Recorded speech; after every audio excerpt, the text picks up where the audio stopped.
Yes. Vice Chairman Wilson. Present. Board Secretary Mockinger. Here. And Board Member Baca. Here. There's 3 of 5 members reporting, which is quorum.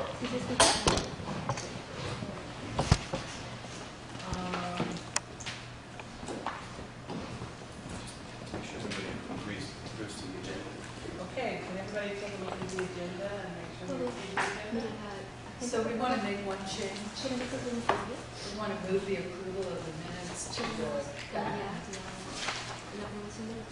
after 8:04. So that we, yeah, I would say so, 8.5. Okay.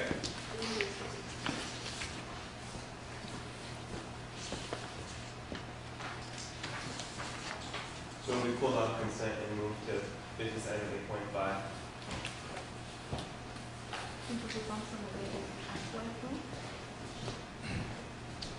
That change the way we do the agenda? We may. I move to approve the agenda. I second.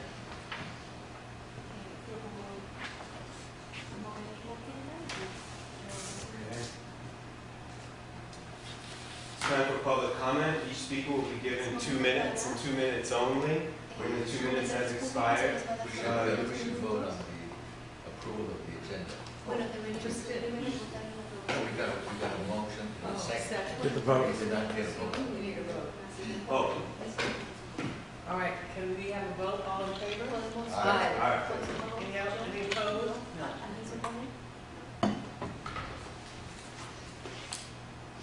This is the general public comments.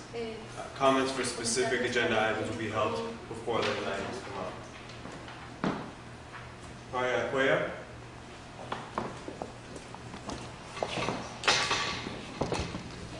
Will you be using the translator? Yeah, So you'll be given 4 minutes. yeah. Okay. 2 and 2. 4 minutos. Sí, señora. I'll have to restart it, so I'll let it run and then restart. That's fine. Okay. Gracias. Ujú, dígame. Mi nombre es Mariela Cuellar. My name is Mariela Cuello. Yo vengo de Richmond, soy mamá de Benito Juárez y Richmond Charter Academy. I come from Richmond. I'm a mom of Benito Juárez and Richmond Charter Academy. Y gracias por darme este momento, miembros de la mesa directiva, solo veo 3.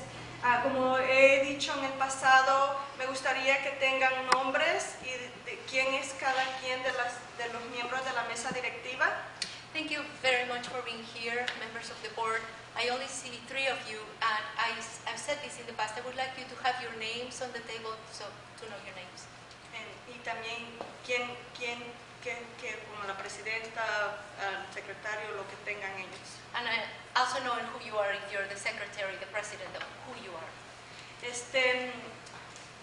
A mí me gustaría que los padres estuviéramos más informados acerca de el LCAP, que es el Local Control Accountability Plan, y el involucramiento en el documento, cómo ustedes lo formulan, quién lo formula y cómo nosotros los padres podemos estar más involucrados. I would like to know more about the LCAP, the Local Control Accountability Plan, and who makes it, and how you make it, and how we as parents can be involved. Ya estamos en casi marzo y no hemos tenido ninguna reunión. Bueno, yo en Benito Juárez y en RCA, y me gustaría saber cuándo, no sé quiénes son los encargados, para que nos digan cuándo van a dar una reunión para que los papás vengamos y demos nuestras sugerencias, cómo van a implementar, cómo se va a gastar el dinero que viene del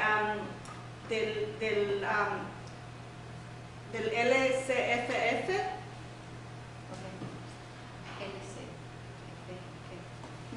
So it's already March and we have not had a meeting yet, at least in Benito Juárez and RCA.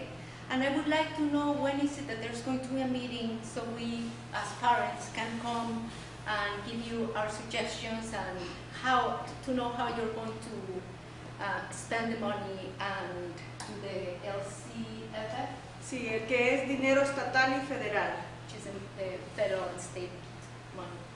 En el pasado solo yo he ido a 2 reuniones del LCAP, uno cuando fue que mis hijas estaban en primer grado y uno el año antepasado. I've been in only 2 meetings of LCAP. One was when my daughters were in first grade, and the other one was last year. Mis hijas están en tercer grado ahora. My daughters are now in third grade.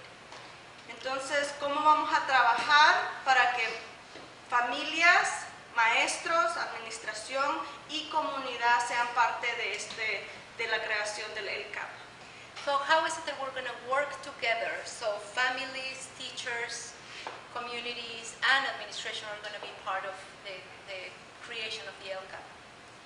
No sé cuánto tengo todavía, pero ok. Y esas son una de las cosas que a mí me gustaría ver. Siempre he dicho que el verdadero involucramiento familiar es donde se hacen decisiones que afectan a nuestros hijos, académica, social y emocional, y cómo vamos a trabajar juntos y que el dinero se esté gastando donde se necesita gastar para el beneficio de los estudiantes. So one of the things that I've always said is that we have to know where the decisions are being taken for children to do well academic, socially, and emotionally.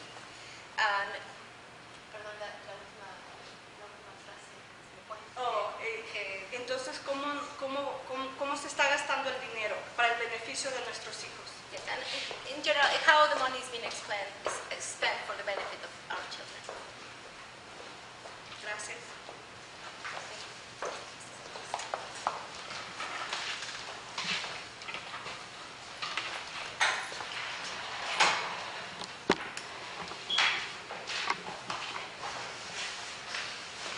With the public comment section done, so give you a chance to fill out your forms. I mentioned that as your initial public comment.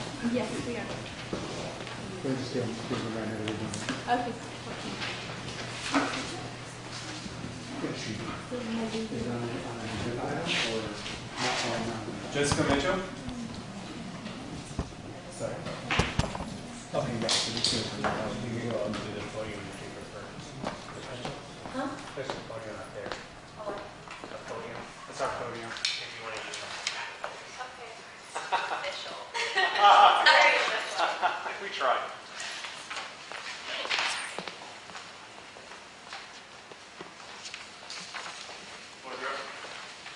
Hi, I'm Jessica Mitchell. I am a teacher at Oakland Academy. I've been there for 5 years, and I'm currently the longest member on staff. I just want to talk to you today about the turnover at our schools, specifically with teachers, leaders, and other staff members. Like I said, I'm the longest member on staff. As a result of this constant turnover, we're losing students, and being a part of the budget committee, I'm realizing that's affecting our budget, and it's just affecting our schools and our students. I specifically want to talk about the leadership at OCA and the turnover there. In my 5 years, I've seen 7 site directors officially hired for the position, and 10 people in the role in general fill the position.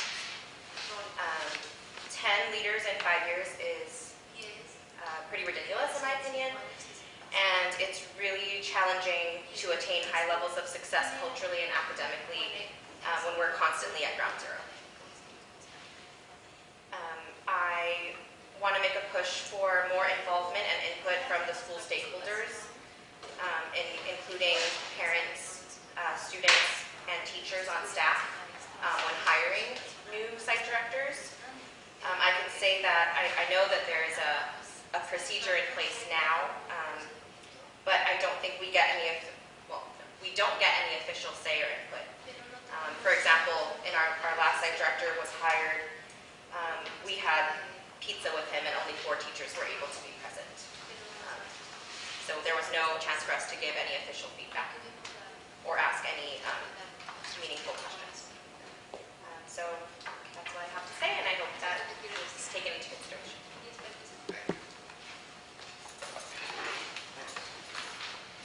Allison Miller?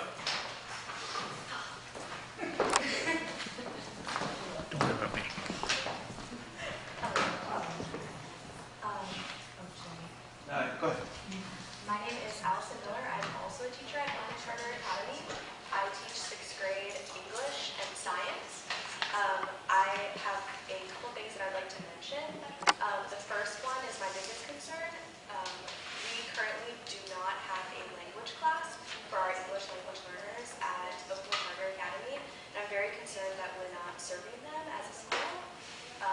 I do teach 6th grade English. I do not speak Spanish, and I do not have the training to teach students that don't speak English. I am trained in English language arts, not English development. So I have watched my students grow very minimally throughout the year, and it really does hurt me to see them kind of almost like waste a year of their life in education. And I'm even more concerned that we're not doing a very good job of communicating that to the parents. So I feel like there's a lot of parents at our school that don't know that the language class was canceled. They don't know that their students are in a normal English language arts class, even though they're considered an English language learner. And I'm very concerned, and as the year is approaching, it doesn't seem like there is a plan in place to fix this. The second thing that I'll mention really quickly is accountability. I'd like to see at Oakland Charter Academy accountability on all levels, from the leader down to the teachers and the after-school program tutors. I feel like there's these expectations that are given to us, but nobody is really checking in, or there's no procedure for if they're not done. So, for example, there is teachers that aren't doing lesson plans at our school, and it's a bit alarming because they don't know what they're teaching in their classes. So I want to make sure that accountability is thought of for the next year.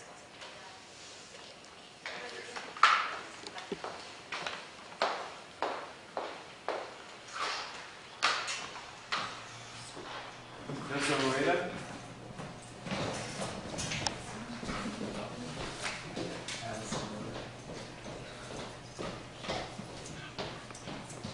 Hi, good evening, everyone. My name is Daniela Breda, and just until this Friday was OCAs and specialists there. I've been working for AMPS, specifically at OCA for the past 2 school years.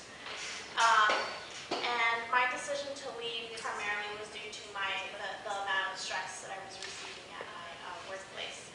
On top of other stressors in my life, but I think that in order for me to do a good job at my job directly with the students, I really had to focus on the stress that I was receiving at work. So tonight, I just wanted to take the opportunity to speak to you on behalf of the students and the families that I work for, and the ones that I serve. After notifying some of the parents of my leave, I realized that their reactions were, of shock. Not just for me, but just overall. They felt like they weren't being notified of the different personnel changes that were happening at OCA specifically, and things were not being communicated officially to them. So things are just kind of being communicated through the grapevine. Not just the staff, which was my experience, but I also noticed that reaction from some of the family members. And they were mostly concerned about the ways in which their students were receiving or not receiving services. So I left being as honest as I could be without disclosing the unfortunate situation at OCA with such a low number of teachers and just supportive staff in general. So I'm here to just urge that you, as the board members and also board leaders in the main office, walk into OCA and spend a solid 2 weeks just being in the hallways and being in the classrooms to look at the staff and look at the ways in which we really are trying to cover up holes. And we're just trying to do it to the best of our ability to make sure that the students are being served and making sure that they at least end on a good, successful day. And this is every day. My biggest concern is that teachers, like Ms. Mitchell mentioned, that there's a high turnover rate, and teachers like me will continue to leave if we are feeling like we are not, supported. Thank you. Laura Lopez?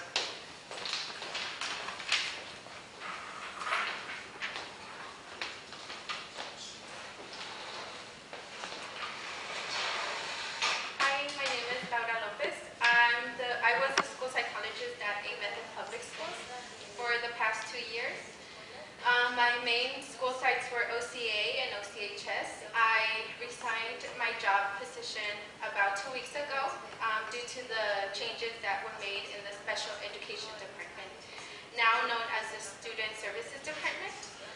The changes that were taking place have been very unfavorable to our students and our staff. I feel that Ms. Vance was very supportive, when it came to getting my job done. I just think that the challenges that I faced were mostly in the schools. In the schools, meaning that, in order for a student to be assessed for special education, they had to go through an assessment process, and that would be the student success team meetings. And before that, it was more on providing the interventions that were appropriate before the student was referred for a psychoeducational assessment. In OCA, I think it's been very poor the way that the assessment process is being documented. Oftentimes, parents write a letter and they request for an assessment. An assessment takes a long time, and it takes a lot of the resources that we have, and we're very limited. And then oftentimes we have to decide whether the assessment referral is appropriate or if it's not. Part of that was I did feel that most of those cases were not appropriate. Why? Because the teachers or the support team at the schools were not providing the guidance or the intervention skills in order to help the students. And that would have saved a lot of time and a lot of resources. And now I feel like my caseload was unmanageable. Like I was getting a lot of cases. And that was just something that, you don't see in other schools. At OCA, I think that was one of my main concerns. At OCHS, I had the opportunity of working with... That's not. Oh, that's it? Yeah. Okay. Sometimes the leaders were not very appropriate with the language that they were using in the meetings.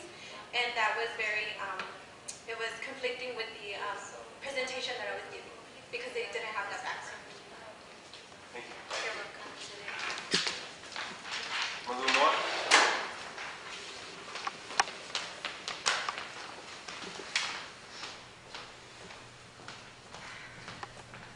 Hello. There's a few of you here, less than usual. So I'm still the wellness counselor at OCHS. A lot of the things, I'm still the wellness counselor, so I haven't quit. I'm still there. It's been very difficult. A lot of the things that I'm going to tell you, I'm actually a broken record. I've said a lot of these things before. My new supervisor is somebody who does not have the background for mental health. She does not understand special education. We warned the leaders at the higher level of these issues that were going to happen. They didn't do anything about it until I had to start making it very vocal, quote unquote, because it's been a concern that I'm not getting that support. People are getting overworked. People are getting stretched out thin. Services that we were providing students for the special education department were cut, direct services. These were services that were approved, and we were told that we were going to have a full running team, we were going to have great support, and then suddenly, a few months into the school year, they were let go. And then suddenly, recently, our administrative assistant was let go, and we're losing support. Within about 4 months, 10 people, just in our department, have either left or were let go because of, quote unquote, being over budget. So we are feeling the pain. This is not okay. The students are feeling the pain. They are confused about these changes. We try to voice our concerns. We aren't usually listened to. They're not taking us seriously until we have to make a big stink about it. And then somebody came to me and said, oh, I think you're being very vocal because of certain results that you've given to a confidential survey result, survey. I'm like, you're assuming it's me, but why am I being targeted, or why am I being targeted maybe by the principal because I feel like I'm not doing my job well? I'm not sure, but it's very stressful. So I just really hope that you guys are listening to our concerns about the support that we need, and we can try to give the support to the students. Thank you. All right. There are no more public comments for the open comment session.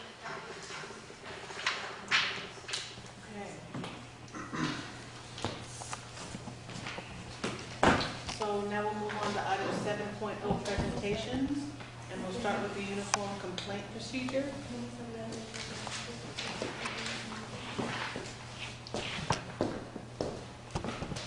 Good evening, board members. This is just for information because we do have new board members.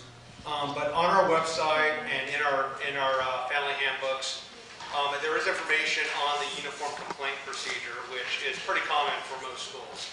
Can you explain what that means, what the title means? Yeah, so if anyone has and I'll read this exactly just so I make sure it's official.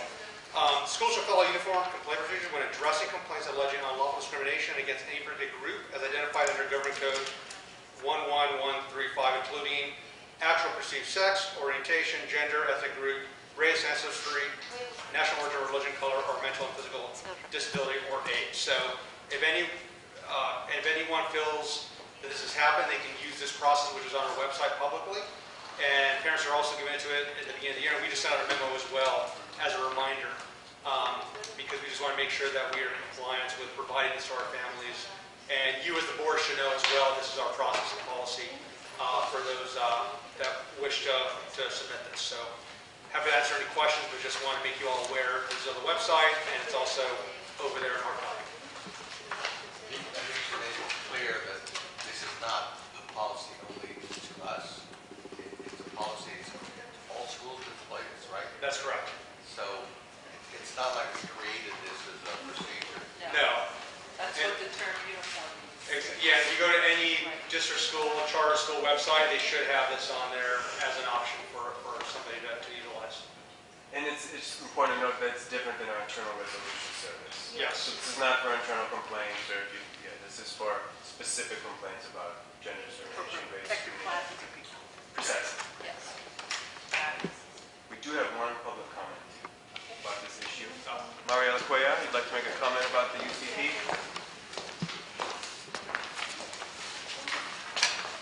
Do we give a 4 minutes to the translation?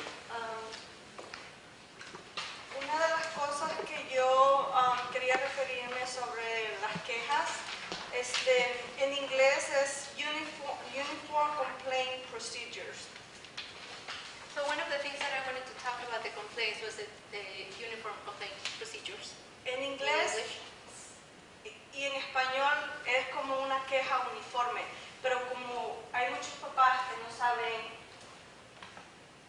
inglés, ¿qué significa eso? Porque uniforme es como el uniforme de la escuela. So, but in Spanish, there's many parents that don't speak English. So in Spanish, what is it? The school uniform? Entonces, eso es una de las cosas que me gustaría que cada escuela, cuando tengan reuniones, digan qué significa esta forma, esta queja, porque está en el libro de los papás, pero muchos papás no los leemos. So when we have a meeting, I want you to inform the parents, tell them what this is about, because many parents, we have the booklet, but we don't read it. Yeah, the parent handbook. Esto es para hacer una queja formal, ¿verdad? This is to make a formal complaint, right? Yo sé que no me pueden responder por el Brown Act. I know you cannot answer to me because due to the Brown Act. En el 2017, yo soy de Benito Juárez y RCA. Yo iba a muchas reuniones y preguntaba qué estaban haciendo con el dinero, título 1, 2 y 3, y muchas preguntas que es para que haya transparencia y contabilidad. So in 2017, I'm from the Benito Juárez and RCA, and I was going to many meetings and asking about what was being done to Title 1, 2, and 3 y en general, que es para tener transparencia y contabilidad. And in general, to have transparency and accountability. Yo recibí una carta donde me dijeron que me tenía que alejar 6 días de la escuela. So I received a letter telling me that I had to get away from the school 6 days. Y esta carta dice que yo soy una madre agresiva, que ataqué a 5 empleados de Benito Juárez. This letter says that I'm aggressive and that I attacked 5 employees of Benito Juárez. Y esto me lo mandó Verónica Reynoso, no sé quién es. I don't know who Veronica Reynoso is, but she sent me this. Esta carta dice de que yo estaba siendo agresiva, lo cual yo solo estoy preguntando preguntas que como madre de mis hijas y como también pago taxes, yo tengo el derecho a preguntar, ¿qué están haciendo con el dinero? ¿Qué pasa con los maestros? ¿Qué están haciendo los administradores que dirigen esta They're saying that I corporación? was being aggressive, and the only thing I was doing, I was asking questions as a mother and as somebody who pays her taxes, and I have the right to ask these questions. Questions regarding what are they doing with the money? What is, what? Entonces, mi prioridad es abogar por mis hijas. My priority is to advocate for my Mi daughters. lealtad es con mis hijas, My loyalty is with my daughters. no con ningún administrador, no con ninguna maestra, porque yo sé que hay muchos maestros que están motivados y quieren que nuestros hijos tengan una mejor educación, pero cuando hay represalias, uno tiene miedo. So my loyalty is not with the teachers, it's not with the administrations. There are many of them who really want to work and do the right thing, but when there's retaliation, I get afraid. Okay, thank you. Uno le da miedo, pero yo no me voy a tener miedo porque ese es mi derecho. People get intimidated, but I am not afraid because that is my right.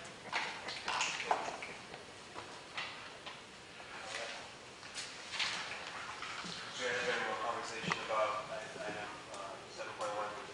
Just had one question.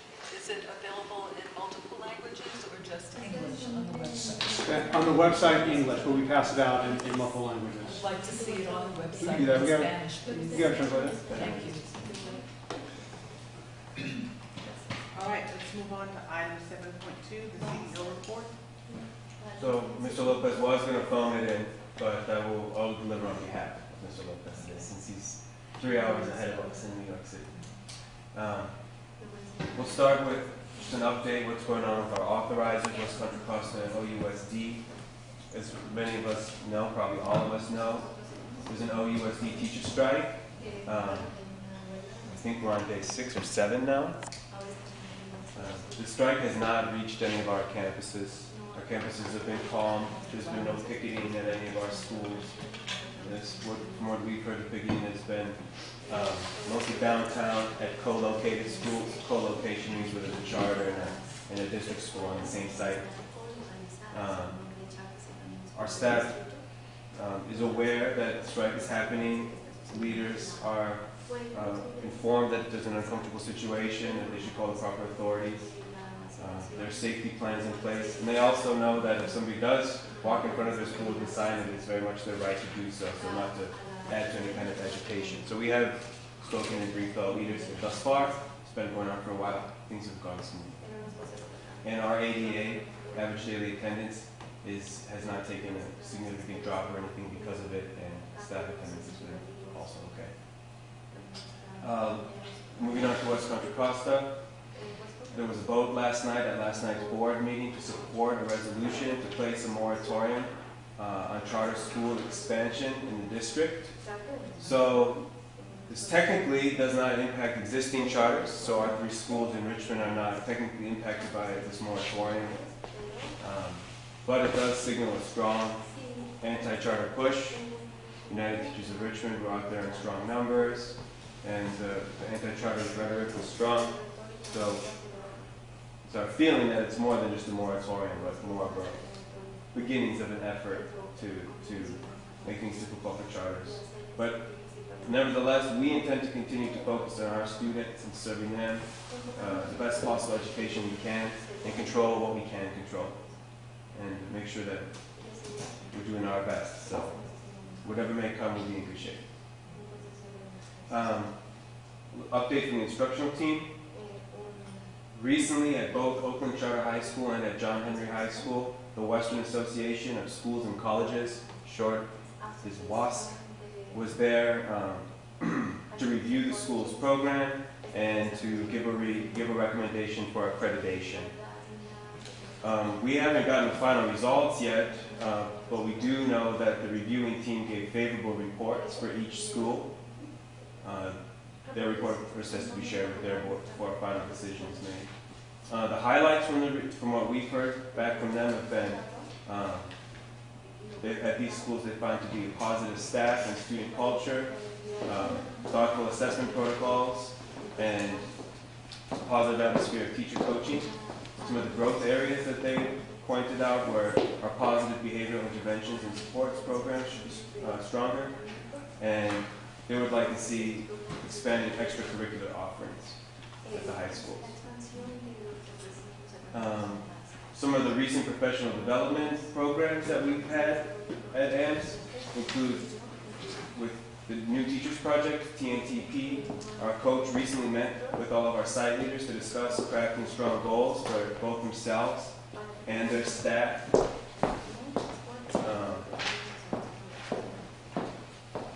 As we prepare for our next round of PGP meetings, which ties in, of course, to career path and our general plan for teacher growth. The charter school, next is the Charter Schools Development Center, CSDC, came to Richmond to deliver an LCAP workshop for our site leaders that focused on crafting smart goals for their site, explaining how the funding, and to help them clearly explain how funding will be allocated to reach those goals. Our leaders were given a very nice kind of tutorial. They also had a chance to start working on the LCAPs and get their hands dirty, and also guidance so they can set the table before they meet with the family staff teams at their sites to get to workshop it with the family staff team to get the thumbs up from them, and then ultimately they'll be submitting them to you for approval. So can you back up for a second? Yes. And explain how LCAPs, how the family staff team works. So there will be at the next family staff meeting. So the rough draft of the LCAP is for the site leaders to complete. Actually, internal deadline is March 19th. So there will be a family staff team to follow after, where they will review it. The site leaders will explain what the goals are. They'll get a chance to weigh in, modify, and then ultimately give recommendation for approval. And how are the family staff teams put together? Oh, sure. They're put together at the beginning of the year. The family staff team has its own set of bylaws. Candidates who want to be on the team actually put themselves out for a vote and are voted by the other interested families. And there's different positions similar to our board, where there's a chair, vice chair, secretary. Some schools have more active ones than others. You'll see some where maybe 2 or 3 parents want to show up, and you'll see others where they can be quite full meetings. And how is it the same? Is it done the same in Richmond as Yeah. it is in Oakland? Yes, yes. The bylaws are uniform throughout. Okay. Yeah. And it's one of the main. The family staff team. It's one of the main things that they focus on at this time of year is the LCAP. And this process has been done last year. Although charter schools in general, and we're not totally free from that criticism, have been criticized for not involving families enough. So we're aware of that, and that's one of the reasons we brought the CSDC to come in, so we can clear the runway and really do a great job this year. What's the standard process for recruiting families? Okay, everybody has to speak up because they're all the way over there and I can barely. What's the standard process for recruiting families? All site leaders make families aware that the family staff team elections are coming up in advance, and then families who are interested submit, usually at the front desk of the school. And there's a night held for elections, and interested people come on to the election. Yeah. How are they made aware? Through the site director's memo that goes out to all call.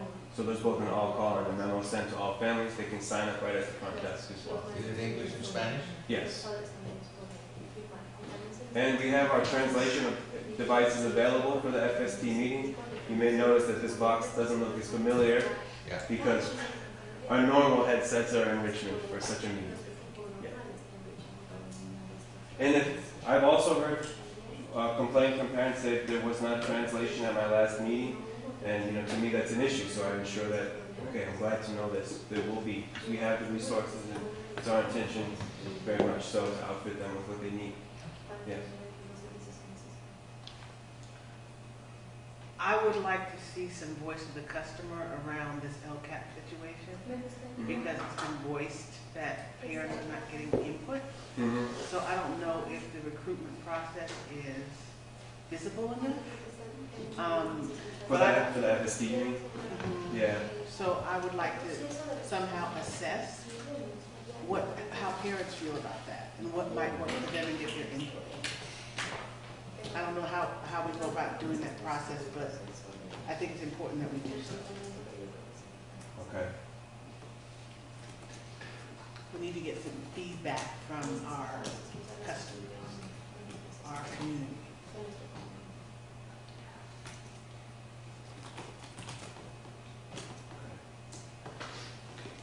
They do keep meeting minutes, so this is also one of the ways we track what their opinions are. And is that published somewhere? I don't know. They could be published on the school's website. I'll check on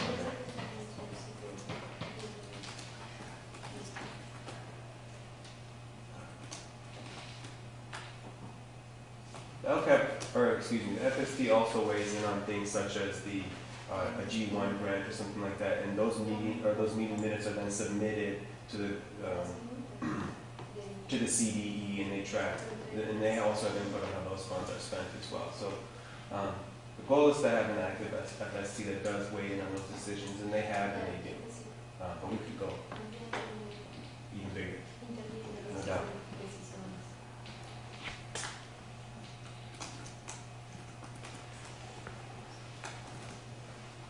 Shall I go through the last item on that? All right. Next, El Dorado County SELPA, short, we call it EDCO. They came last week to conduct an Ed Benefit file review with some of our AMPS leaders. The rest of our leaders are going to be meeting with EDCO next week to do the same thing, so everybody's going to have a chance. Also, some of our student services staff are going to be there as well.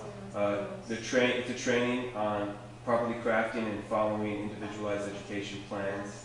And just some of the highlights from the meeting. There was conversation about how to set meaningful goals for our students in need of special services based on the assessments that they take and how we use the results from those assessments. And also ensuring that the results from those assessments given are honored throughout the plan. That was one of the biggest things that we noticed when reviewing the different, we pulled a random sample of our IEPs. And the one thing that we did notice in that meeting is first assessment will say something, and sometimes the plan either doesn't pull that thread all the way through, or a year later might deviate somewhat from what we originally assessed for. Concrete example, just to give you an idea, would be a student was assessed, nothing was ever said about any kind of hyperactivity or ADHD. By the last time it was recommended, some service was recommended based on this child's ADHD, although that was never assessed for, it never came up in the assessment. So, not that it was, incredibly alarming, but it really didn't match up with what the assessment was. So ourselves says you really want to be consistent with these things to ensure that the goals make sense, because that's how you make the goals, is based on the assessment. And we're going to continue to work with our SELPA to train and ensure best practices, and they offer a lot. So free trainings, but of course, nothing's totally free. All right, next, talent. Applications for the AMPS career path are now being accepted, and I want to give Pete a chance to go ahead and talk about the career path. Yep. I just have to say something about the SELPA piece. Yes. I think the same thing is true as with the FST. It seems like there's a huge opportunity to do some vertical assessment, especially with the folks who are providing those services in the schools currently. I think we need some kind of voice of the customer with them, because it's my belief that the wisdom of how to do the work best lives closest to the work. So how do we gather their input as we try to optimize the process? And the other piece is the professional development. It sounds like one size fits all, and that may not be the case. Yeah, we got to get some feedback from the school.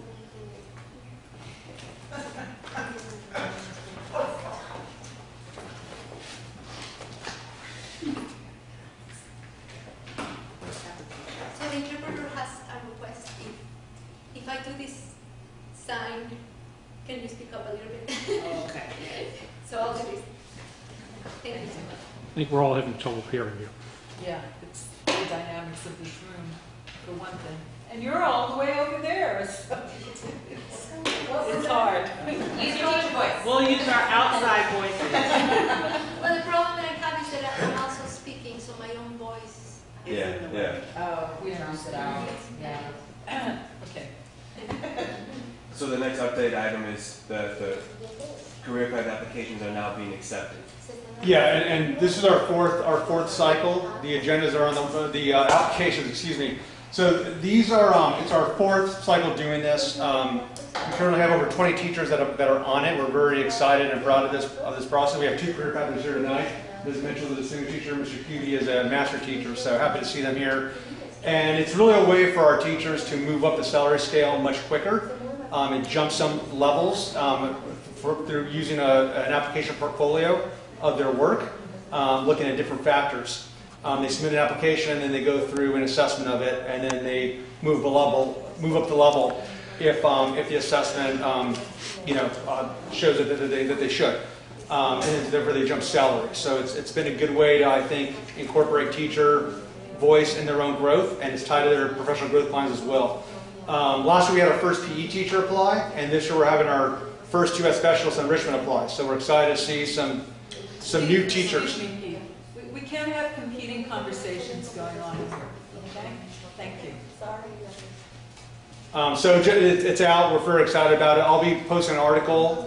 It'll be on social media, so you can read through it a little bit as well. And it's a good recruitment tool as well for teachers from the outside, from say Chicago, like Mr. Cubey. So.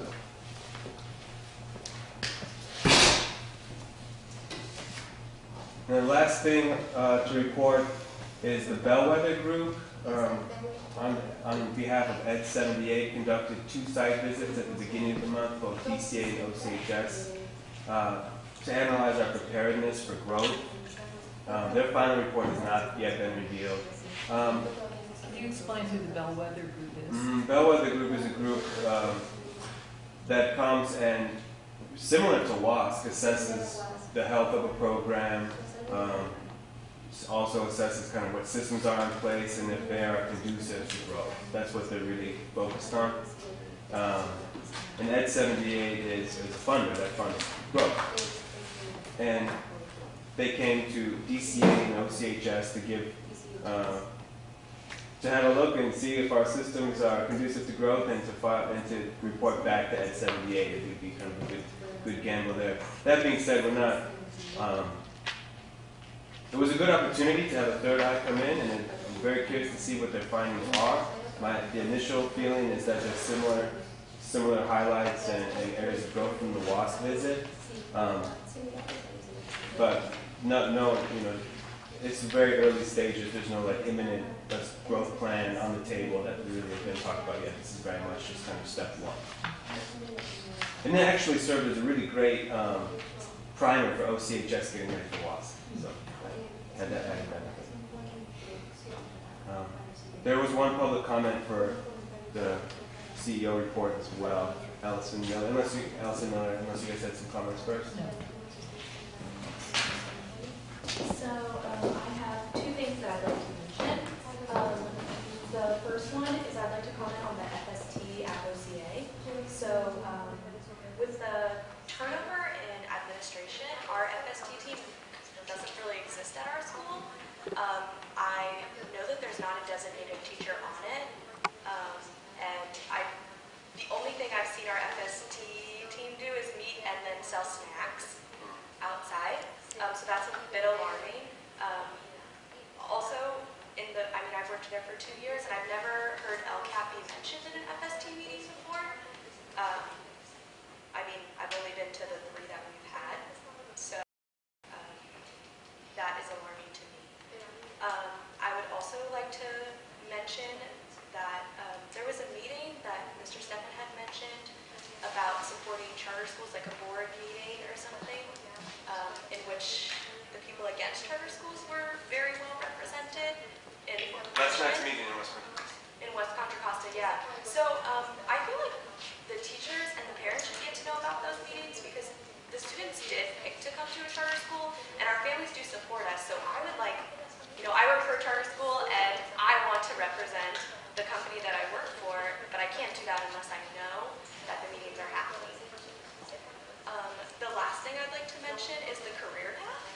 I'd like to see our site directors really kind of buy into that and push us to grow as professionals.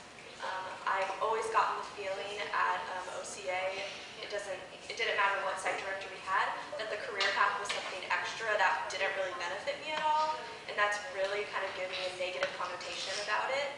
And I think that has a lot to do with the meetings and the extra work that come with it. But I see my fellow coworkers at AMS that are part of the career path, and they're doing amazing things. So I'd like to see more of our teachers represented there and supported in being represented there, and not it kind of have a negative connotation. Thank you.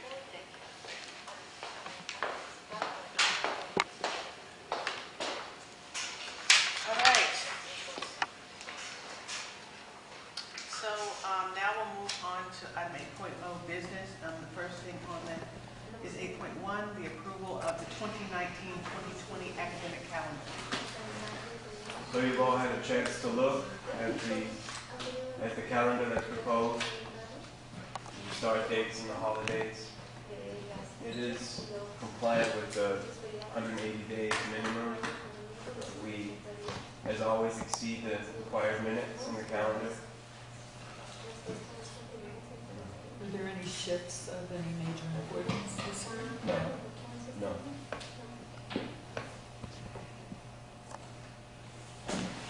All right. May I have a motion to accept the 2019-2020 staffing order? So moved. Second. All right. All in favor? All in favor? Aye. Aye. Everybody. We have public comment on the calendars. Ms. Cuellar? Voy a hablar en inglés, está bien, para que ustedes descansen. Okay. I would like to comment on the calendar. One of the suggestions that I would like to make is that I see a lot of important dates, but also I would like to see in the calendar the FST meetings. Finally, in Benito Juarez, we are doing a little bit better with the FST. I got this bylog, I requested them in Spanish long time ago. And I have a lot of notes in this. I spent hours in trying to understand who wrote this bylaw. So I would like to see in the calendar the FST's meetings for Benito Juarez, RCA, and John Henry. You guys can do it here in Oakland too. Also, meetings that for the board meetings. I would like to see this in this calendar too, so parents can know. A lot of parents, we don't know that these meetings are happening where you guys are making decisions for us. You represent us. So we want to be more informed, so we can be more proactive and come to these meetings. And also the LCAP meetings. I would like to see this in this calendar, like a projection when and what it is at LCAP. So, because this is not happening. In the FST, I begged them to be there when I first got to Benito Juarez. And I really like Benito Juarez, and I like the safety and the curriculum, but there's a lack of parent involvement, real parent involvement. I can go to the festival, and I can volunteer there. But I want to go where decisions are being made. So please consider these calendars. I know that you already voted on it, so it's approved. But please make those suggestions happening in the future, so that way families can know what meetings, what we have, so this way we can be more involved. Thank you. Can I ask a question? Is there a calendar that actually addresses what? Yes, this is not the family calendar. This is the academic calendar to So- ensure compliance with minutes. So how is the family calendar distributed? It could be distributed in the family handbook at the beginning of the year. That's where it's distributed. And can it be posted on the website? Absolutely, it is. Okay. It is. So I'm going to ask that it be posted on the website. It is posted on the website. Okay. Okay, item 8.2, approval of the school accountability report card. This is an annual approval. Every year the sites, they complete their school accountability report card, which encompasses facility, safety, academics, teacher credentials, everything that a family would need to be able to take a look and actually review that school. It is a bit dated. It's from last, so these go up in, they're due on to the state at the end of January, so it's sort of like 6 months after the year's ended, but it is one that the family can go to and review. And so they are on the website, and per the CDE, the governing board must also review and approve them as well. So that's what we're doing here tonight. Sorry, we had a question about the calendar, because I don't know if we moved on already, but there might be an error.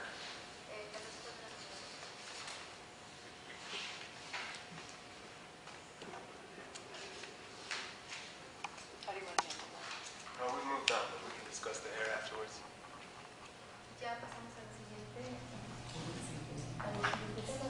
So any questions, or if not, then we recommend approval of the 6 school account report cards that were in your drawings and on the website and over there.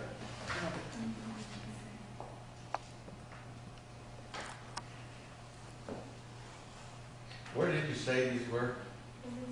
They're in Dropbox and they're also on the website. No, I don't know about the Dropbox. They're on the website, each one is on the website. Yeah, that's right. So parents can go on there. And review. If they're looking at DCA, for example. Now, when they do the application for enrollment, all of the same information is in there because now we use Enroll Oak and Enroll WCC, which is an online program. So they'll see all the same information there as well. But this is for anyone that can go on and take a look at any of our schools. How is this information shared with parents? The school account report card is not shared out. It's just simply on the website for anyone that wants to go look at it. That's really the purpose of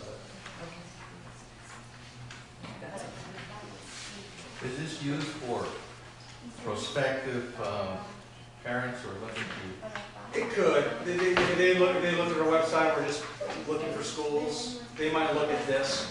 They might look at grade school, which is the website, which has a lot of the same information. They might look at the dashboard on the CDE website, which is probably where I would look. Right.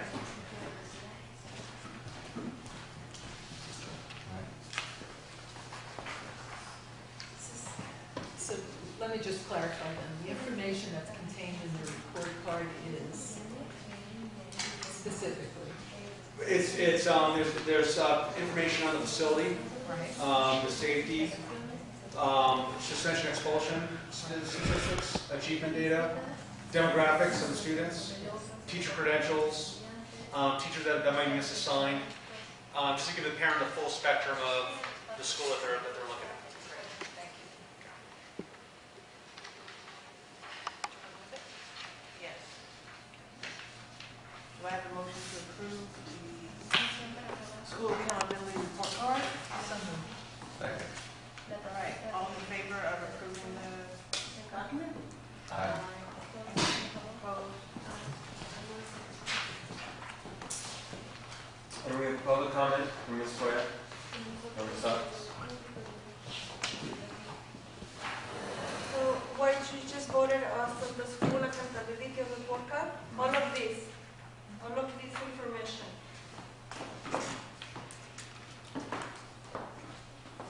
I would like to see this in Spanish. Is it in Spanish? The passenger jar, this one's still being translated, so it will be in Spanish. So this wasn't on the website in English. It's in English. So in Spanish will be translated. Yes, Approximately by when? by the middle of March. This is a lot of information. So parents, I'm sure you guys read this before you approved this, right? I hope. And I just want to say that this is confusing and it's a lot of information. I'm sure it's great information that it's written in this document. So parents, we need to know when we're doing the FSD, we need to talk about this. We need to talk about more about what's going on in each of our schools. Because this is the school accountability report card. I need to read this before in hand. I didn't know that it was on the website, so before I come, I'm gonna try to print this. It'll cost me money, right? Because I need to print all of these. But I want to understand a little bit better what's in here, because I don't know. And how can we be more involved in these reports? By reading it and by understanding. I don't understand most of the information here. I don't know if teachers do too. I don't know. But this will be a great. There's a lot to learn. And I opened my eyes when I was in another charter school. I used to go to a traditional school. That's why I moved to charter school. Charter schools are an option. It's not a solution for us, the community. And we come. Oh, my time is up? Yeah. Okay, so we come for a better and quality school. So let's be more informed. Thank you. Okay, we'll move on to item 8.3, approval of the low-performing student block grant. Here, board members, you have this requisition is related to the low-performing student block grant. As you can tell, this is the first year and possibly a one-time grant that is mandated by Assembly Bill 1808. Primarily, what it is we're going to be receiving about $2,000 per student, but it also is only impacting 7 students throughout our 6 schools, our network. As you can tell, we also have in front of you, you have the actual expenditure plan that basically outlines, how the funds are going to be allocated per school, per site, and as you can tell, it is 100% being allocated to teacher development. What constitutes low? It's a good question. It's based on the CAPS scores, so it's basically student or people that perform fairly low in that particular test score. And it's only impacting less than 1%, actually it's 0.35 of 1% of our student body. With that in mind, one thing is we have the option to spread the costs or the expenditure with your 3-year plan, as you can tell within the plan that we're submitting to you guys.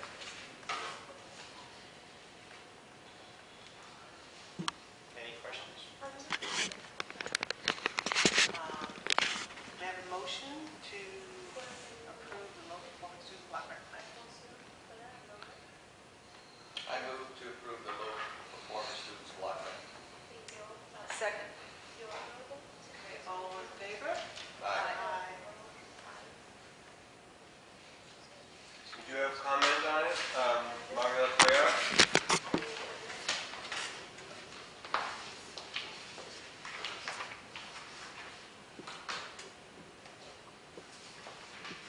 My comment on this grant, I'm really happy that these students are getting more money. This is really good for them. I don't know, Benito Juarez has 1, RCA's has 1. So I see that there's money for this particular student.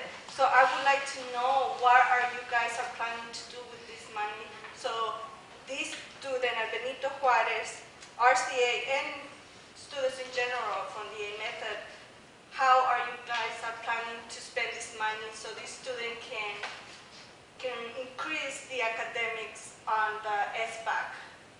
I imagine that is in ELA, math, and science. And I would also like to see, like, this grants given, like, students who are Title I money, getting money for federal money. So how many students does Benito Juarez have? I would like to get that information. I don't know if it's possible. So that way, English learners in Benito Juarez. So we don't have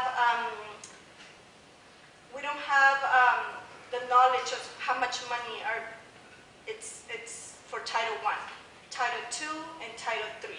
So like this is giving this great information, and I like to see Benito Juarez is one student is $1,976.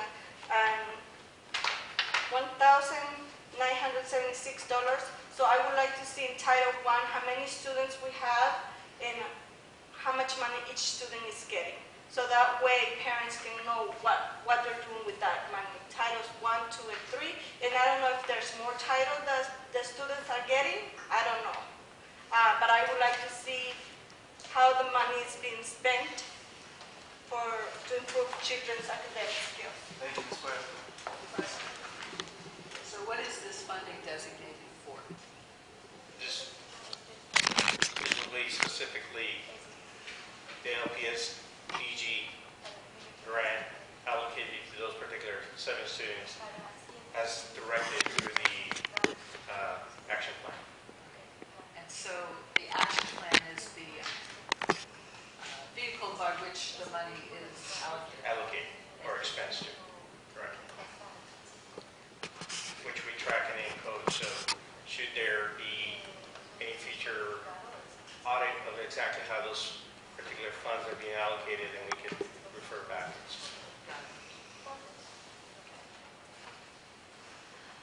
Okay, we'll move on to item 8.4, approval of the second interim financials. Okay. So this is the second time we're going to look at the financials. If you remember from the last board meeting, I'm sorry, from the November board meeting, when we did the first interns, this is the calendar that we utilize. It's pretty much state mandated that we do this, but it's good because it allows us to also get together and take a look at sort of where we stand at this point in the year. So in November is when you approved the first intern. We had a public meeting where we went over all the financials at that point. We submitted those to our authorizer by December 15th, and we were right on time with that. And we're now in late February, which is where we are now looking at the second term and having a discussion, and then looking to you to hopefully approve them. And then, of course, in late August is when we will submit our unaudited actuals to the district through June 30th. So that's sort of the cycle we're going through right now. Just to remind you of sort of, we also went over this last meeting as well, but just as a refresher. Over the last 5 years, we've had pretty good track record in terms of surplus. We want to try to be between 4 and 10%. And that's important because in 14, 15, 15, 16, and 16, 17 where we had a tremendous amount of growth. We added RCA, DCA, BJE, John Henry. So it's really important that we kind of have that bucket to be able to move as we grow. Last year we were very close to break even. This year, we're in the same boat. We talked last time that's because of the upstairs in Richmond. When the city council passed a moratorium, we weren't able to expand up there when we thought we were going to be able to. So now we're using our fund balance to hold us over until we get that space up and running, which we are close to starting to work on that finally. So, in addition, and I'm glad two of them are here, but we're also currently doing budget development for next year as well. So we've met with site directors, starting to get a feel for what they might start to, what they might need to change for next year. And it really is in tandem with their LCAP, because when they start doing their LCAP, they're going to start to identify how they want to spend their money for different things. This year, we are including career path teachers on a budget committee. Mr. Cubey and Ms. Mitchell are on that committee. Number one is to get teachers to actually understand the budget. We put it out to all the career pathers, not many takers, because I know accounting's boring. Budgets are sometimes boring. But we have 3 or 4 that want to participate, and what we want from them is to give their feedback as well as we move forward. So we're in February, March. That's why it's in red right now. We had our first budget committee. We're going to have a teachers. And with site direction, we'll meet them again probably end of March, early April to come back to you in the April board meeting and at least give you a first draft or at least a framework of what we're looking at for next year. The final budget gets approved in June along with the LCAP. And again, those are in tandem because how we're spending the money is reflected in the LCAP, which incorporates feedback from the FST and other stakeholders that we were talking about. So that's just a little bit of context and background. Let's get to the interim report. So this is a cutoff as of January 31st, 2019. LCFF has been fully funded. California is still 41st in the state in terms of school funding, so it's not great funding, but at least LCFF is fully funded. LCFF is a state component of the budget for the audience. State has implemented a new accounting system, which has delayed a bunch of our payments, so cash flow has been a challenge. But we're managing it. Will's doing a great job with that. But when they change their accounting system, it's all their checks are coming to us late. But that's okay. Bottom line, before we get to some of the details, when we last spoke with you, we were showing a deficit for the year of $313,000, and we talked about that last time. We had an enrollment drop, primarily at John Henry, with some of the turbulence that was going on over there in Richmond. We planned for a certain enrollment in June. September, when the kids show up, we see really where we're at. We don't know until they actually walk through the door, and we realize that we had a pretty good shortfall in September. So, that impacted revenue heavily, as you saw in the last November meeting, and so we were showing a pretty hefty deficit. Through some work we've done with the site directors and really home office and some of the consolidation we've done here, we are now down to almost break even. So we've made some progress, and I'll walk through for a little bit for you where that progress has been made. Let's talk about revenues first. Those stayed, for the most part, in line. We had a bit of a drop, which is, it's normal to lose kids throughout the year. They go back home or they move or what have you. So since the last board meeting, we have lost 7 students. As of January 31st, in budget meetings up through February, we have had students actually enter our schools mid-year. So I think by the end of the year, we'll be back to probably the 2009 number that we were at in November. But for now, for this purpose, we're using the snapshot of 2002 students. A big focus that we're doing right now is trying to get attendance rates up. We forecast 96% beginning of the year. Our first attendance snapshot in December was right around 96.5 to 97. And we're trying to get the schools at 98% student attendance, because that can actually help lift us quite a bit. We get paid based on when the kids are at school.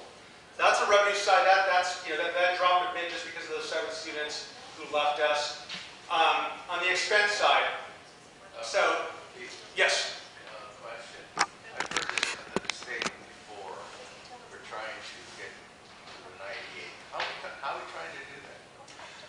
So the sites are doing a few things, and I'll have Will came up with I think what was a really good promotion.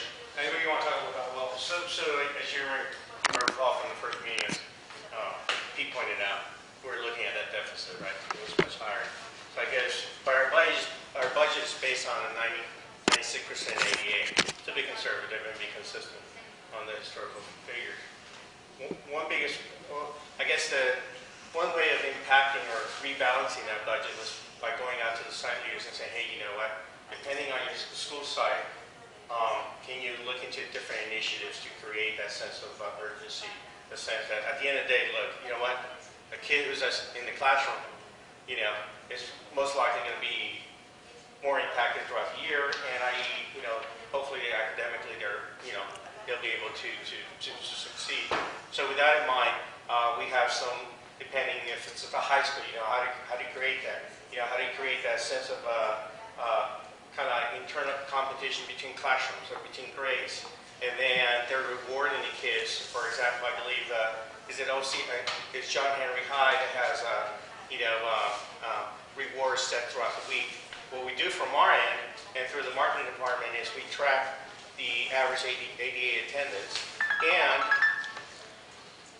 we're providing that feedback through the platform or through all the sites to be able to know exactly how they're tracking. At the end of each month, There's whoever comes in first, there's a monetary reward, and at the end of the quarter, which I believe the next submission, as far as which is called a P2 attendance, which is March 15th, will also be providing some sort of reward to those schools that have, reached or exceeded that, that 98% ADA.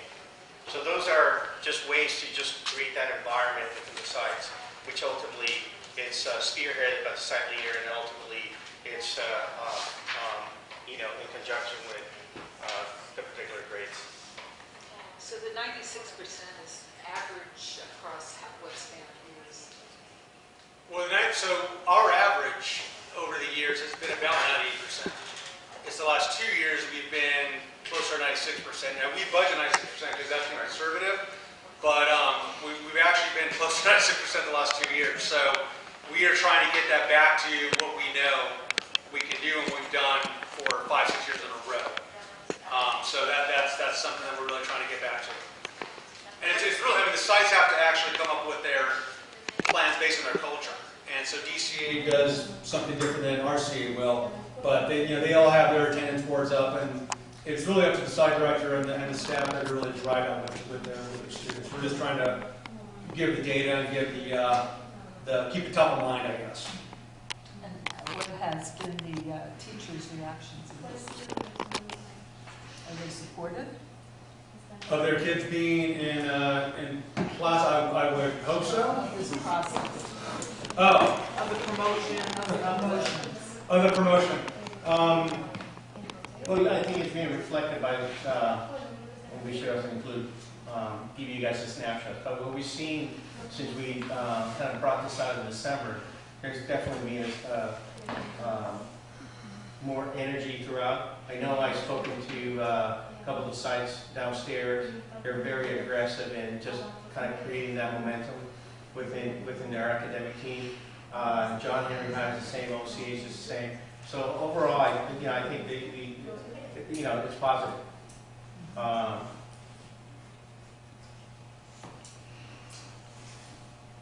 Okay, we want to expand on it unless there's any other questions on the revenue side.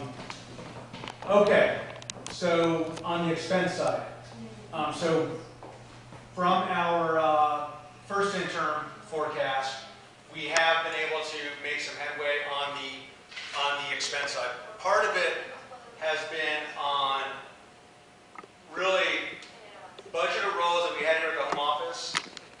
We have not filled. And roles that were centrally housed in the home office, we consolidated some of those. And we've really made a conscious effort not to do anything at the school sites in terms of tutors or support staff. So we've really been trying to make sure that we're cognizant of that. But we have been able to make some headway really just by not refilling roles that ended up leaving. And we've been able to make some headway there, or just not filling roles that we thought we were going to fill. We just decided nothing until next year. Books and supplies remain on track. That's the one thing we always just make sure that the sites feel like they've got enough of. So Chromebooks, textbooks, classroom supplies. We always are asking our leaders, and we just actually did the teacher survey last month, and we're doing some roundtable follow-ups now just to get feedback on what we can do better to make sure they feel like they got the supplies and the resources they need. And Career Path, I think, is going to be instrumental in that, especially on the budget committee, to help us kind of talk through what's going on the ground level. And then service and other ops increase. That did increase by 165, and part of it was because there's 2 schools right now that, beginning of the year, we always prefer to have our own education specialist as our own employees, but there's a teacher shortage with a lot of positions. That being one of them. So 2 of our schools are utilizing outside contractors. So it's not being shown in the comp benefit. That's another reason why comp benefits came down, is because those are being taken out of the independent contractors, because we're going through a contracting partnership. So we did see an increase there because it was a bit of a shift from one to the other. But overall, we are we have been able to make some headway in trying to right-size the budget to make sure we're not at a big loss by the end of the year, because that could hurt what we do next year. And the other thing that we're pretty excited about is OCA did get their solar panels. I know the teachers are here, right?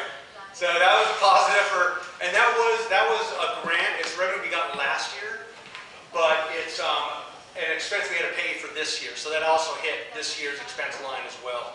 But we're having a celebration. We moved it to April 12th because of the strike. So we just talked to your team today.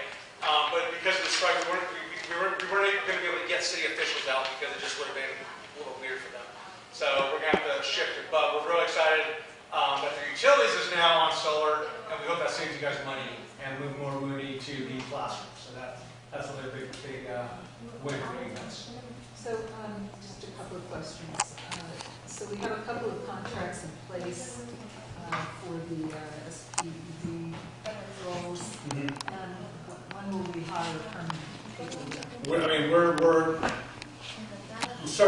doing recruitment right now. So Nika is going to come out next board meeting to give you guys an update on recruitment. But those are roles that we're always recruiting for because they're just really hard to find. So what is it just scarcity of trained people, or is it the salary we're offering, or what is it? What we've seen on the recruitment side, so to give you an example, when we go to a career fair at Cal State Sacramento, so 3 years ago, we got about 1,000 resumes across all the career fairs. Last year, we got about 480. So just the number of candidates has dropped tremendously. We did all the same things. We even increased outreach in different avenues using marketing. But the number of candidates has just dropped, not just as specialists, but for a lot of teachers, and especially math and science. That's always the big one. So retention is going to be a big key. It's a huge key. And some schools were doing that well, and we heard tonight some schools we're struggling, and we need to get better at it. So. And do we have the capacity to promote from within? So to promote to teachers? Yeah. Yeah, so the one thing we always do is we always ask paraprofessionals through their PGPs if they want to be teachers. Because if so, the other thing we've got is the tuition reimbursement program. So they go get a credential while working for us. We'll get them $4,000 over a 2-year period to reimburse them. So we actually want to make that an official part of the career path eventually, where it's sort of a residency program for a tutor that wants to become a teacher. That's next, but we're trying to be more thoughtful about telling our paraprofessionals, hey, come teach with us, and we'll have to pay for your credential. And we'll go over some of the balance sheet items. Can we ask questions? Only you guys. Only the board. So in addition to the income streams that we just kind of discussed, you also have a balance sheet that's kind of tied to that. And I know there were some questions that I responded, so I'll just be kind of brief on some of these things. We're in the process of consolidating the balance sheet. So the question about fixed assets, our fixed assets basically have increased over the last 3-4 years, and they're centered around the construction projects, the playground that we have done. Typically, we'll go through the process. Once the project is completed, then we record it at the current cost, and then depreciate according to the accounting rules. And that tends to be the center of from one end on what's on the balance sheet, but also on the fixed asset side. I did say my response to you is, given the fact that we're in the process of cleaning out that balance sheet, our actual cash balance was much higher at the end of the day than what was reflected in there. Just to give you an idea, right now I believe it's about $900,000. Of course, that gets utilized throughout as we continue to pay our payables. Given this point in time, our leverage position, or the organization leverage position, is about 2-to-1. Which is, if we compare it to last year at this time, it's in line. It tends to actually decrease as we look into the second half of the year for 2 reasons. One is our cash position gets better, our receivables from the various funding sources start to trickle in and at a higher percentage. So then, then our overall balance sheet gets better. So you may recall around June last year, we were looking at about 1 to 1.25. So to kind of give you a perspective. Keeping that in mind, though, is, we're also looking to the project up in Richmond. So that's going to entail not only being able to locate, funding channels for that, but also for us, for the organization, to kind of look inward, being able to raise some funding.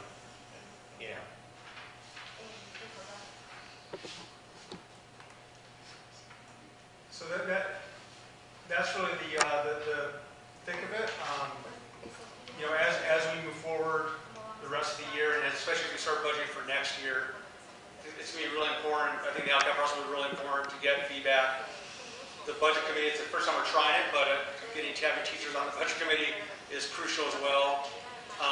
And really just getting more people. I mean, these guys, I think, always walk in my office, but no one ever wants to talk budget with me because it's pretty boring for most people. But we are trying to be more forceful, trying to get people to come talk to us about this stuff. So around that, do teachers know who the representatives are on the budget committee in case they have questions? Yeah, we haven't announced it yet, and we haven't gone back and told the schools, because we just had our first meeting. But I think it's a good discussion of how do you guys go back and actually now talk to your sites about this stuff. How do we bring their feedback to us? We just to interject here, we actually meet with every site leader, every other month. We go through the budget. We actually look exactly at areas where they may be over or under. Recommendations are put forth. Decisions are made. And the goal is to just continue to create that transparency, with every site leader, right? So that's in continuation.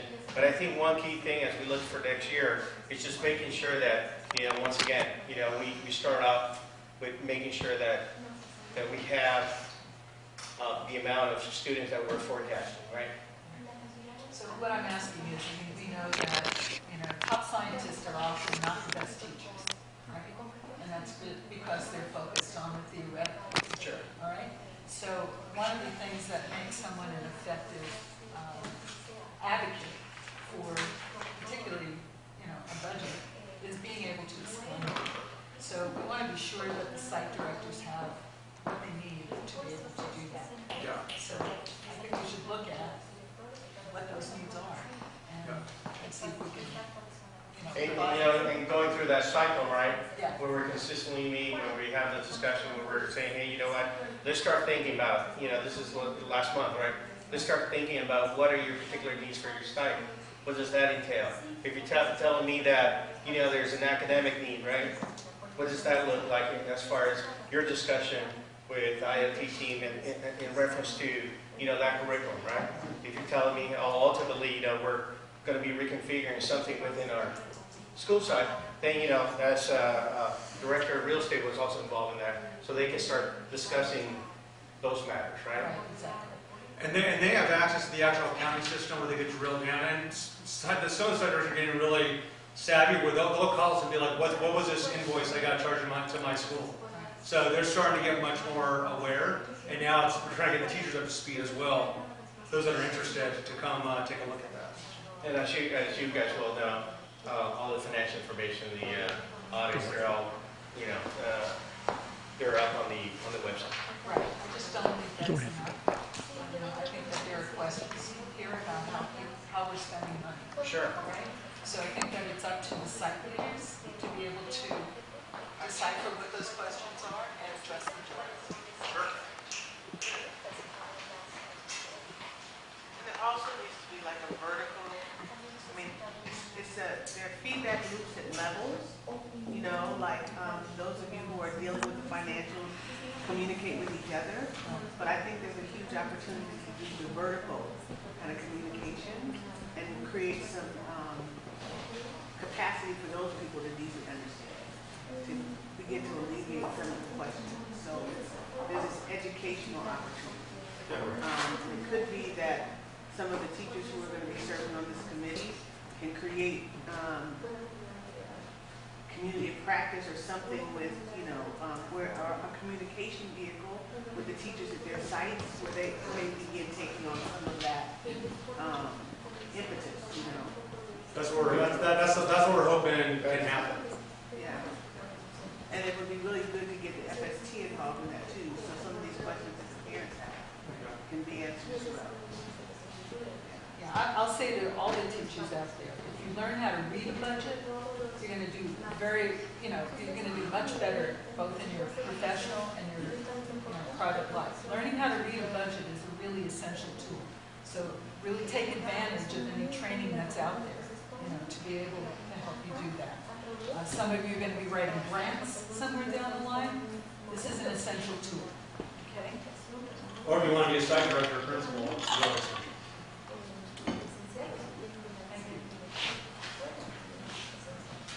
So with that in mind, seeking approval of these second interns to be submitted to our authorizer. Any questions? Public comment? Yeah, let's go ahead and do public comment. I got lots. Ms. Cuellar?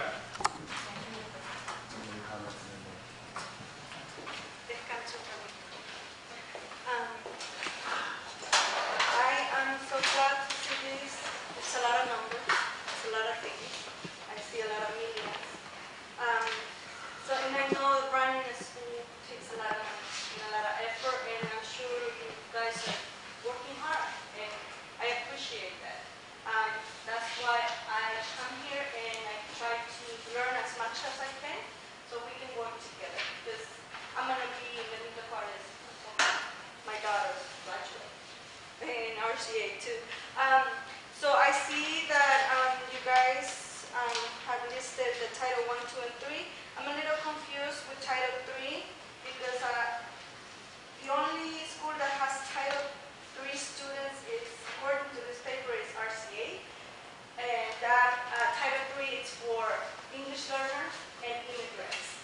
So you're saying that you have students that don't speak English.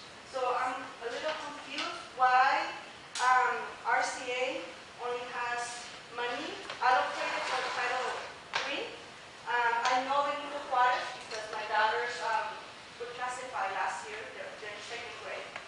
I know that AMETHOD is going to take place. So that's for English learners. The new test, the state test that is being replaced by CELT. So I don't understand that. Why is that? So I would like to know why the other schools don't have that money. Because that's one of my main goals, to work on Title 2 and 3. And I don't know what's Title 5. I see that everybody's getting $10,000. I would like to know more about that title, please. And in general, now that I'm part of the FST, so I applied to be the vice president, and we have a great president, which I'm so happy that we're working together and bringing more families to work with us. Ms. Rueda? Thank you. I'll just stand here and use my teacher voice. So I am also very concerned about LCAP. I know that in my work as an ed specialist at OCA, which OCA currently does not have an ed specialist or paras to support the special ed program. Not sure if you knew that. But in my work, I use a database, which is Illuminate Ed, to identify students that are English language learners, also students that have been reclassified.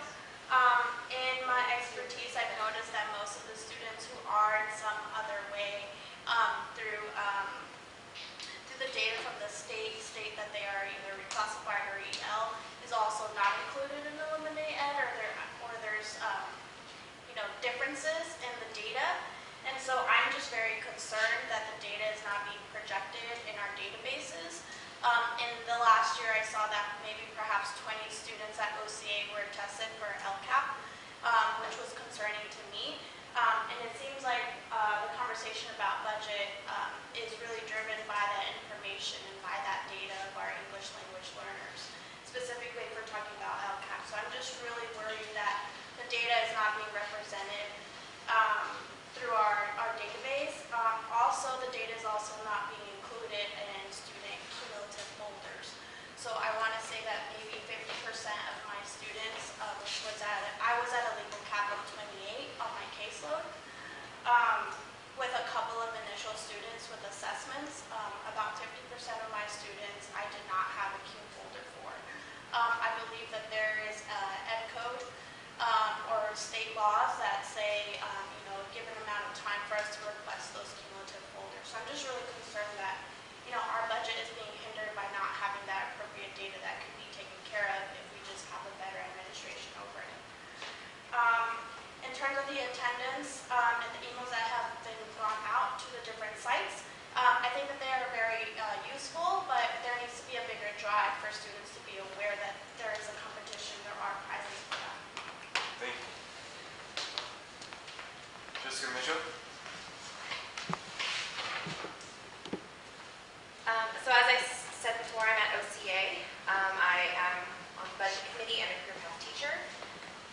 In being on the budget committee, it was really great to see all the line items, and I was really glad that I was able to be a part of it. Something that I'm concerned about is the accountability for site directors specifically. I think, in my opinion, our site directors get a little too much leeway with not enough accountability. For example, just in this past year, our site director that we started the year with canceled orders for curriculum, including our science curriculum, so we currently do not have a science curriculum at OCA. Canceled orders for our ELA workbooks, so we currently are using curriculum partially because we do not have the proper resources. Refused to reimburse us for classroom supplies, so we have purchased supplies out of our own money. And I regularly spend thousands of dollars out of my own pocket on my classroom, so that's not a big deal to me, but I know that's a big deal to some people. Also, our previous site director spent money on hair braiding classes. He sent supplies to his home address that he currently wasn't living at anymore, so we lost hundreds of thousands of dollars of materials. He collected field trip monies after being told not to, did not return it, so that money was pocketed. Xbox home, did not return it upon his resignation. So I'm really concerned that there's just not accountability for this misappropriation of funds. Also, our new leader is promising stipends to people that I know is not part of what we do. I know the career path is to prevent these kinds of stipends. So I think that there needs to be more training for our site leaders and more accountability so that these things are taken care of. Thank you, Ms. Mitchell. Ms. Moore, hello.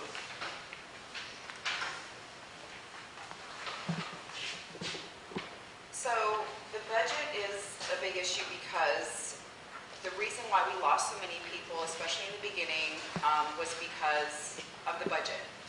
And we were told later, after we were, able to hire people before last summer, that we could no longer have these services. So we had a speech and language pathologist, and we had a psychologist that was let go because contracting out is expensive for SPED services. It's going to be expensive for our SPED kids, and it's also going to get more expensive. We're having more and more SPED kids come in. It's expensive, period.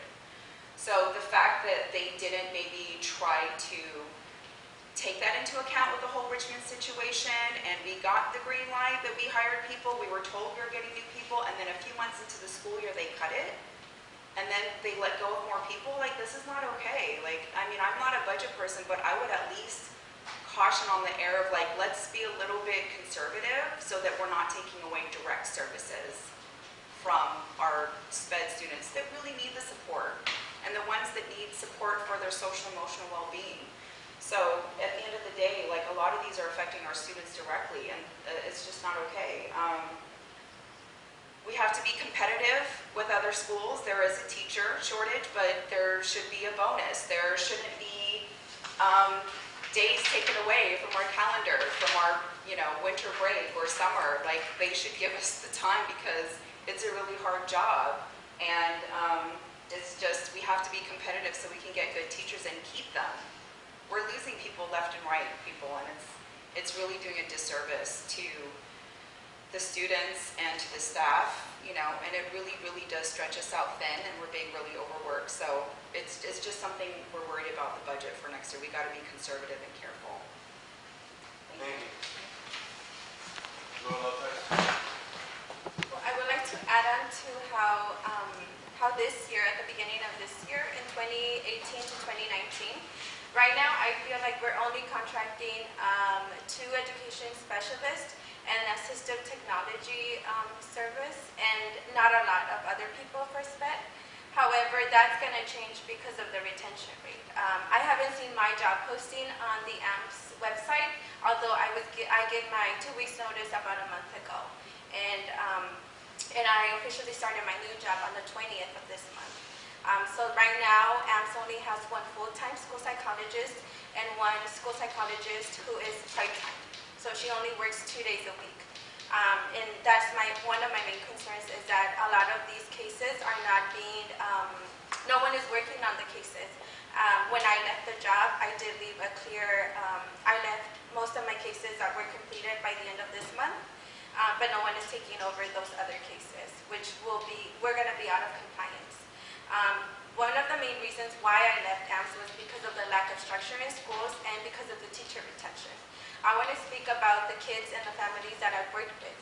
Oftentimes in the meetings, the relationship that the students and the teachers had really hindered their academic growth. Why? Because the teachers left after a month or 2. And that was very sad for me, because the families were there and they talked about how it was difficult for them already. And just thinking about how this community and the Fruitvale community, it's very hard to see these students come to school, and now that they don't have this, the structure or the support there, it's really going to affect them later on, and that's just something that's very sad for me.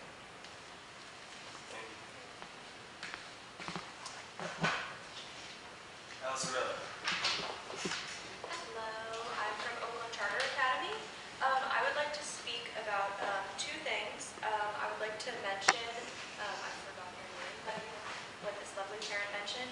I am a bit alarmed to see the numbers and seeing that OCA isn't getting any funds for our EL students. We have 5 newcomer students that just entered the United States this year, and they don't speak any English, so we should definitely be getting that money. And I do think it has to do with the lack of files and some sort of error there. Mid-year, we received a few new IEPs that we didn't know existed because we didn't have the files. So I wonder how many more files we're missing and how much money we're missing because of the fact that we don't know the kids at our school. And then another question that I have is OCA currently has 3 teacher positions open that are not filled, and I would like to know where those teacher salaries are going. For the main reason, there isn't a drive from our site director to fill those positions. So I want to know, is that money set aside for just teacher salaries, or is it mixed in, and can it be used for other things? Because that would be a motivation to not fill those positions, and I would hate to see that happen. So those are my questions. Thank you. Thank you.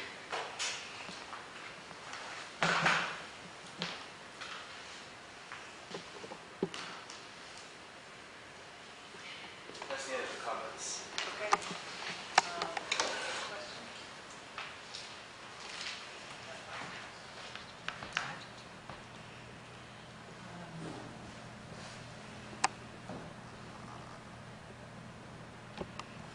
I want to address the question about data integrity, because that's a big one for me.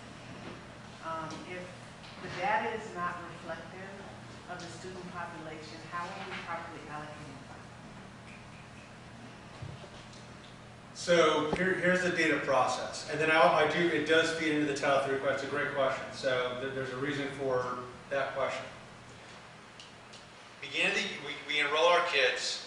The admin assistants at the sites, under the direction of their site director, keys in the data into Illuminated Education. That's the software we use to capture the data. Our data team then uploads from each site. So it really is up to the site to make sure that that data integrity is in there. Who specifically at the site has that responsibility? The administrative assistant. And so it's their job.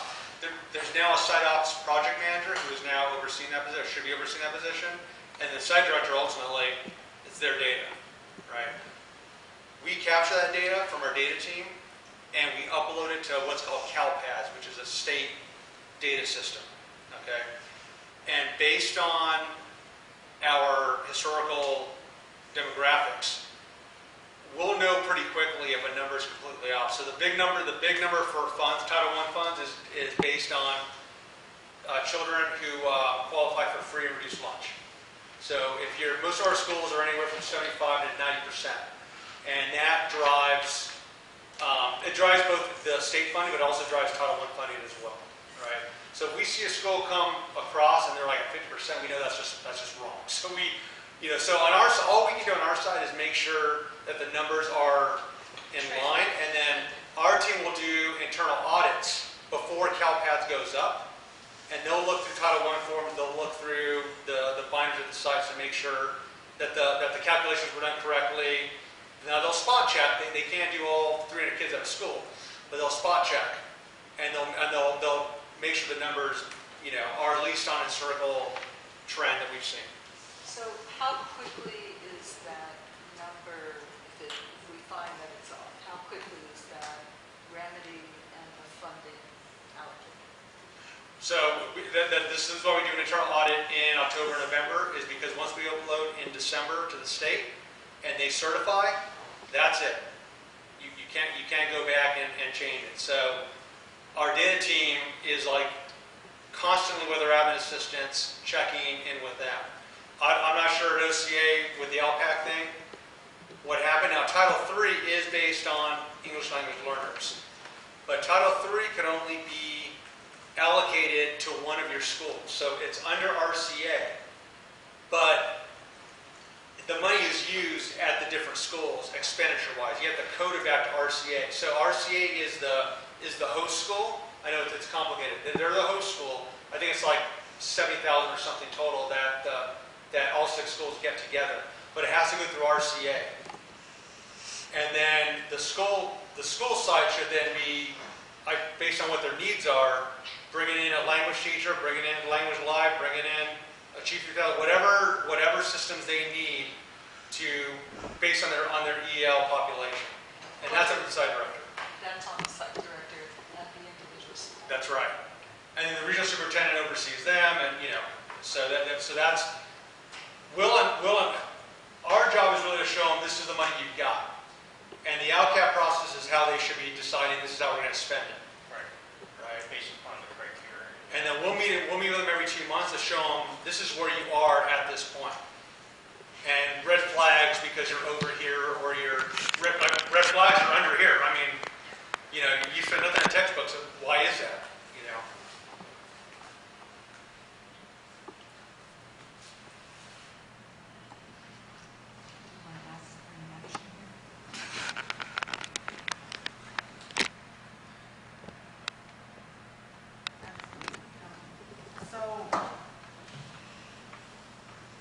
You uploaded in December, and that's when it's locked. So how do we go about remedying situations like this teacher has described? How do we address that?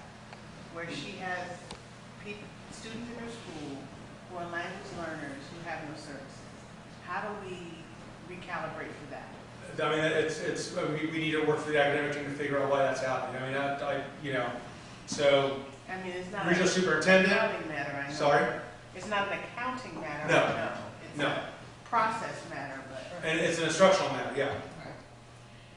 Yeah, because we're not the educators, but we can tell them this is where you're spending your money, and the regional superintendent who oversees those schools should be saying, you've got 30 EL kids, that's a lot, DCA, they've got a teacher that focuses on language learners specifically. And that site director has made that decision. But yeah, it's a site director that should be driving that program for their school. How frequently do they look at the data? The site directors. How frequently are they looking At their demographic data? Yeah. It's on Illuminate. It's a dashboard right there on Illuminate. So I don't know how often they look at it. They should be looking at it pretty often. They've got access to Illuminate. There's a dashboard. The first screen is right there in your face. So, to understand, will you meet with the site directors every 2 months? Correct? Site directors and deans or wherever they feel is usually the site's leadership. And you review the budget. Correct. And you point out whatever's going on that you think should be brought to their attention? Yeah. Correct. Like we'll put in red if they're trending high for the year, or in yellow if they're like underspent. And so we'll point out to them, you're over here, you're under here. What's going on now? And what's behind the number? What is being allocated? Sometimes we're able to find, as Pete pointed out earlier, it might be something that just got miscoded, right? Why is that, right? So when we go back and kind of do a cleanup and for the next time. But you consider yourself eligible for the money, in terms of the amount spent? It's up to the site director to make certain that the money, whatever they need, can be voiced to you, and then you should be able to talk to them about allocating additional resources? Yeah. Is that the way it works? Yeah, and usually the regional superintendent is in the meeting with us as well. So because we do that so that they can actually have a conversation with each other right there. So if we may point out to them, hey, you're underspent here, why is that? And they say, well, we actually didn't need that resource. After, okay, well, do you need to move it someplace else? Or I have a bigger need here than I thought.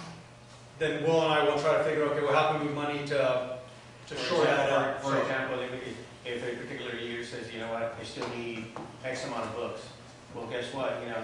Looking at that particular allocation, that particular budget, you have that availability. Have that discussion with the academic team and go ahead with the purchasing. And you're at LCA? Yes. So when's the next meeting with LCA? It'll be next month. So at that time, this issue of the 5 new students can be raised? Well, soon. So yeah, hopefully you guys go back pretty. Yeah, it should be raised. As regional superintendents meet with their site director, they should be talking about every kid, what those kids need. What tier 3, tier 2, tier 1 kids, their low-income kids, their EL kids. If there's an achievement camp based on the interim assessments, those are conversations that should be happening on the academic side. They all have access to Eliminate, so they should know their data, right? Yeah. Just like we know our numbers, right?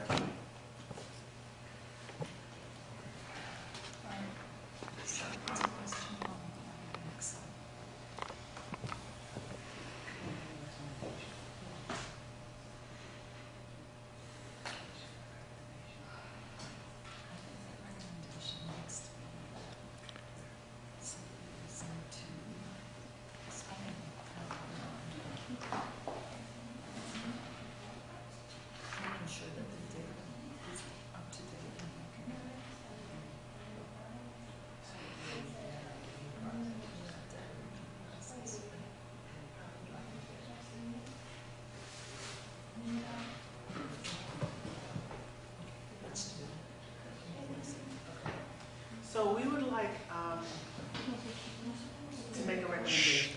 It has nothing to do with financials, but we'd like to understand the process that's used by site directors to periodically review their data, what's in place now, what they're doing. And then we'd also like to hear back from the site director at OCA about how he's addressing the situation. That is the next one.